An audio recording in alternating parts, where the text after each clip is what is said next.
유성준입니다. 네, 안녕하세요. 더 오프닝 부동산 양재찬입니다. 반갑습니다. 네, 오늘 우리 파트장님이랑 이제 제가 부동산을 돌면서 잘못된 관행들이 많은 것 같아요. 제가 생각하기에는 뭐 업계는 그렇다고 치지만 그거에 대한 이제 이런 부동산은 좀 조심해라 라는 거를 좀 얘기해 볼까 해요. 메디컬 빌딩이요. 첫 번째 제가 생각할 때 그 지원금에 포커싱 되어 있는 부동산은 조심해라. 예, 사실은 저희들한테도 지원금을 많이 주겠다, 수수료를 많이 주겠다는 분양하는 이런 건물들이 많이 있습니다. 사실 저희들은 그보다도 병원이 성공할 수 있느냐가 더 중요하다고 생각하고요.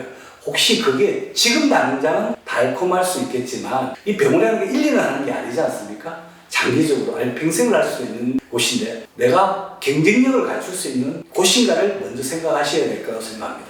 네, 보통 뭐든지 혜택이 있으면은 그 이유가 있는 거죠.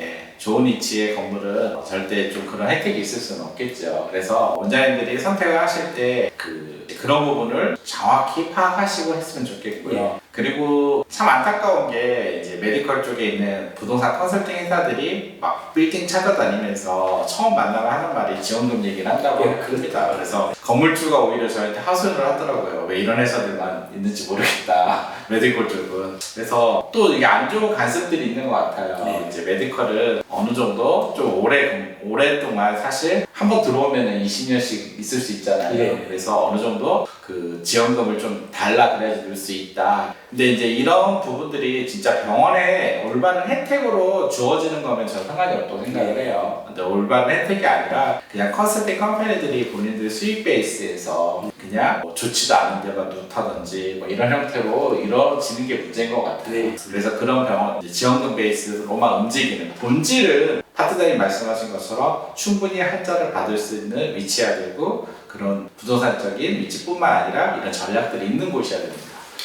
그리고 두 번째, 두 번째 약국 자리가 지정돼 있으니 약국을 줄 테니 우리한테도 많이 오는 말들이에요. 약국을 줄 테니 내과를 본다든지 이런 형태의 좀 얘기들이 많아요. 그 부분도 사실 저는 이게 간행인 것 같아요. 이 업계에 많은. 그 부분에 대해서 파트장님도 많이 지적해 보셨죠? 약국만 전문적으로 하시는 분이 계신 것 같아요. 내과가 있느냐, 이비인후과가 있느냐, 아니면 안과가 있느냐를 묻고 다니는 분이 많이 있고요. 사실 저희는 그거에 대해서 관심이 없습니다. 사실 그런 위치에 약국을 유치하고 그걸 기하로 해서 만약에 병원을 유치한다면 결국 좋은 자리가 아니기 때문에 대륙이면 그런 자리는 피하고 있습니다. 진짜 본질적으로 원장님들이 성공할 수 있는 자리인가를 먼저 확인하고 거기에 대해서만 저를 추천하려고 하고 있습니다. 네. 또 약국도 부동산 컨설팅들이 약국에 이제 보통 업계에서 약국은 이제 위의 병원 수의 조제 수에 따라 약국 거래가 되잖아요.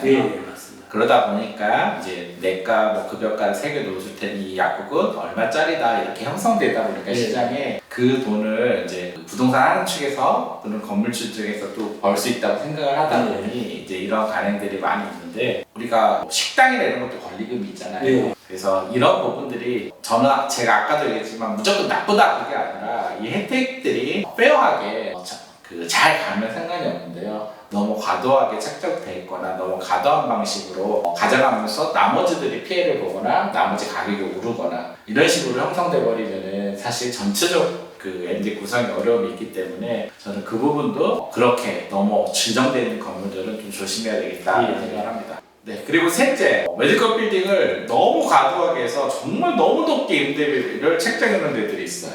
맞습니다. 네, 그런 데들은 또 저희가 조심해야 될 수밖에 없는 것 같아요. 저희도 메디컬 빌딩을 신축하겠다 오신 분한테 이렇게 말씀드립니다. 처음 메디컬 빌딩을 건물을 신축하시면 너무 잘 지으려고 하는 부분이 좀 있습니다. 그러다 보면 과도한 투자를 하게 되고요. 과도한 투자가 결국 좋은 서비스라고 볼 수는 없기 때문에 저는 효율적이고 경제적인 건물을 지어야 된다고 생각합니다.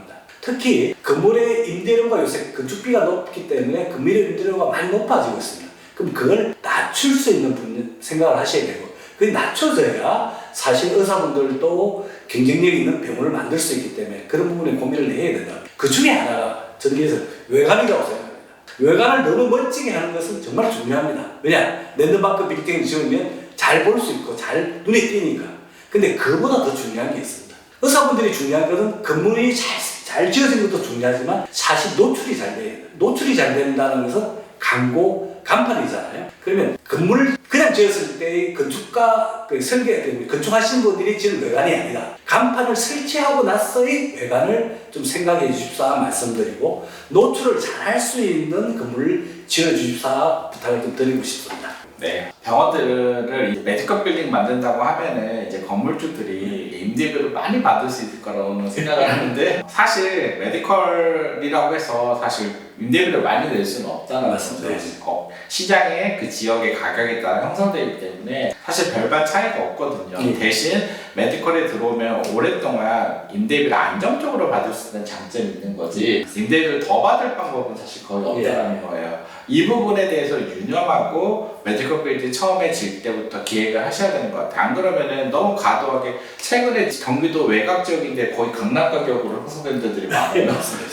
신축 메디컬 빌딩 너무 놀라는데 제가 이런 것들이 사실 뭐 파트너님 말하는 것처럼 건축비라든지 이런 게 올랐지만 너무나 메디컬 빌딩은 이 정도 가격도 낼 거다라는 생각들을 하고 계신 것 같아요. 그래서 그 부분이 사실 지금 막 놀고 있는 메디컬 빌딩에 문제되고 있는 메디컬 빌딩의 원인이 되고 있다라고 저는 말씀드리고 싶습니다. 그래서 저는 만약에 이제 신축하시는 메디컬 빌딩을 신축하시는 건축주분들이 오면 이렇게 이야기를 드립니다. 사실 그걸 건물을 층을 단독으로 줄 것이냐 여러 구분해서 줄 것인가를 고민하셔서 그럼 화장실은 어디에 할 것인가 비상문은 어떻게 하시는가를 잘 선택하셔야 그 사실 우리가 이야기하는 공유 면적을 활용하게 한다면 실사용 면적이 되고 실사용 면적이 많아진다면 결론적으로 임대료를 낮추는 방법이 되니까 그런 부분에 대해서도 잘 생각하시고 건물을 설계를 하는 것이 중요하다고 생각합니다.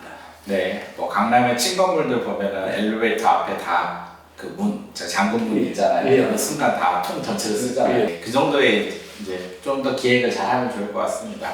아마 저희 파트장님이 실제 시행을 담당했던 분이시기 때문에 아마 더 뎁스 있는 이런 얘기를 할 수 있지 않을까 생각을 합니다. 저희한테 또 메디컬 빌딩 짓기 전에 컨설팅 의뢰가 많은데요. 어떤 빌딩으로 어떻게 MD 구상에서 어떻게 가능한지를 좀 문의 주시면은 되게 팩트 기반에서 여기 정말 메디컬 빌딩이 될 수 있는지 어떻게 구성해야 되는지에 대한 부분들에 대한 컨설팅 자문을 또 도움을 드릴 수 있을 것 같습니다. 네, 오늘은 여기서 마치도록 하겠습니다. 감사합니다. 감사합니다.